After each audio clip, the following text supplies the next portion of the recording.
Dropping $300 on a brand new Mallet putter, expecting it to magically fix your stroke? Yeah, that's one of the biggest money mistakes you can make right now. You absolutely do not need to spend that kind of cash to start draining more putts. Some of the smartest buys out there are actually older, proven mallets that roll just as true for a fraction of the cost. But hold up, before you start hunting for deals, you need a strategy. Later on, I'll show you the one thing most buyers never check when buying used, and trust me, it costs them every single time. Oh, and stick around for a surprise budget pick that flies way under the radar. So here's the real money problem. The golf industry, they want you to believe that putting is all about this year's precision milling, adjustable weights, and all that limited edition hype. They literally want you walking into a big box store and swiping your card for a $300 putter just because some guy on tour uses it. But let's be real. Average weekend golfers, we don't need the current year retail release. What you really need is a forgiving, high MOI head that won't twist in your hands on mishits. You need something that looks good to your eye without completely draining your wallet. Because at the end of the day, the putter doesn't make the putt. The fit and the confidence do. This is exactly where most golfers waste money, paying for new paint. Let's look at pick number 1, the Odyssey White Hot Pro 2.0 and those older OG White Hot models. These are face-balanced mallets, right? They've got a super soft feel, really clear alignment lines, and honestly, a massive presence on the used market. You're getting a trustworthy name-brand insert putter without paying that brutal new release tax. Now, its absolute main strength is that classic white hot insert. It gives you highly predictable distance on those long lag putts, but, and there's always a but, here's the real weakness. That insert, it can harden up over years of heavy use, and the stock grips get super slick. If you're buying used, ask the seller for a close-up photo of the face. Mid-handicappers, you should buy this if you want a proven design. Skip it if you're someone who likes a really firm, clicky feel off the face. You know, the cheaper option is not always worse, but here is the catch. You absolutely have to check that face condition. A dead, hardened insert turns what looked like a great deal into, well, a useless doorstop. All right, moving right along to pick number 2, the Ping Craz-E and the Cadence TR Ketsch. Ping literally builds putters like absolute tanks. The stability on these things is incredible.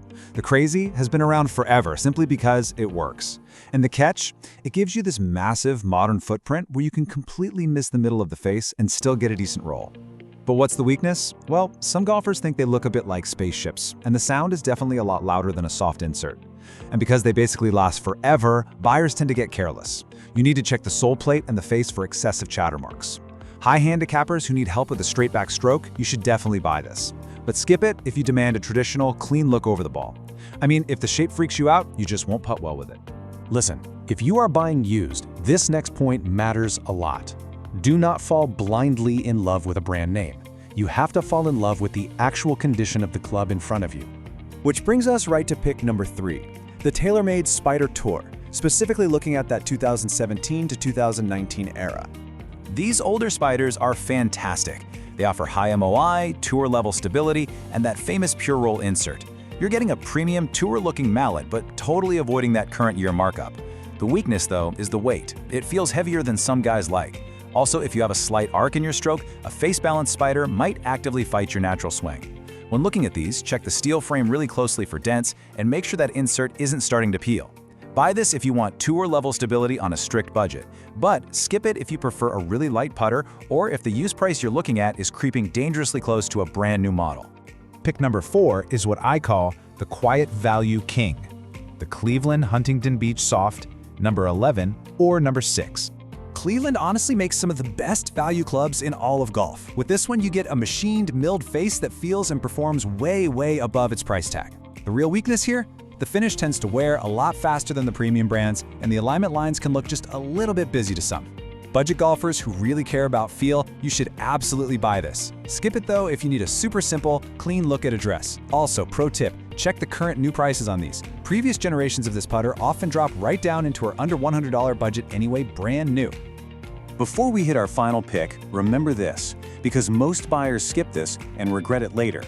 This mistake turns a good deal into a bad deal real quick. Say you find a putter for 80 bucks. Great, right? But then it needs a $30 grip and a $20 shaft straightening. Suddenly, your cheap used putter costs more than a brand new one. Total out-the-door cost is what actually matters here. All right, here is pick number 5, our surprise value pick. The Wilson Staff Infinite Buckingham, or the West Loop. You know, Wilson really doesn't get enough credit in the putter game. These are counterbalanced options with nice, heavy grips that just naturally smooth out a jittery stroke. The main strength? You're getting a brand new or maybe very lightly used mallet for used club money. The weakness is the low resale value and, let's be honest, zero brand prestige. Beginners who are just building out a bag and don't want to spend weeks hunting the used market, you should buy this. But skip it if you already know your exact head shape and weight preferences. Let's run through 6 smart buyer tips for used putters real quick. 1. Always factor in the total cost. And yeah, that includes new grips. 2. Check for a slightly bent shaft. Even a tiny bend will completely throw off your aim. 3. Match the putter to your stroke. Face balance works for straight strokes, toe hang is for an arc. 4. Only buy from sellers with clear return policies. 5. Embrace older tech. A clean 2015 mallet rolls the rock exactly like a 2025 mallet. And 6. Always compare your used find against current new prices. Before you buy, you need to hear this next part. Do not buy based on price alone. Watch for this first. The actual condition of the putter face matters significantly more than a shiny cool head cover or whatever prestigious brand name is engraved on the bottom. Let's break down the honest pros and cons of these used budget mallets. Pros? Well, you save serious money, and you get natural forgiveness on mishits. Plus, the used market is absolutely packed with options because, let's face it, golfers sell their putters every time they have a 3-putt day. Cons?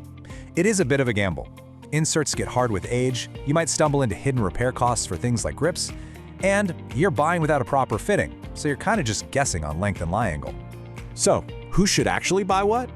Beginners who need massive forgiveness, go grab the Ping or the Wilson. Mid-handicappers wanting proven reliable tech, you should hunt down the Odyssey or the TaylorMade. And if you are a budget golfer who demands that premium milled feel, the Cleveland is 100% your winner. But look, a cheap putter with the wrong fit is just cheap. Skipping a proper fit just to snag a beat-up putter is a costly mistake you'll deeply regret later. If the putter is the wrong length or has the wrong balance for your specific stroke, it doesn't matter what you paid for it. It's not a deal. If you can't find any of those top 5 in good shape, here are some better value alternatives. Keep an eye out for a classic Odyssey 2-ball. They are literally everywhere. Or check out brand new Tour Edge or Pinmeadow mallets. They're great to get you started on a super low budget.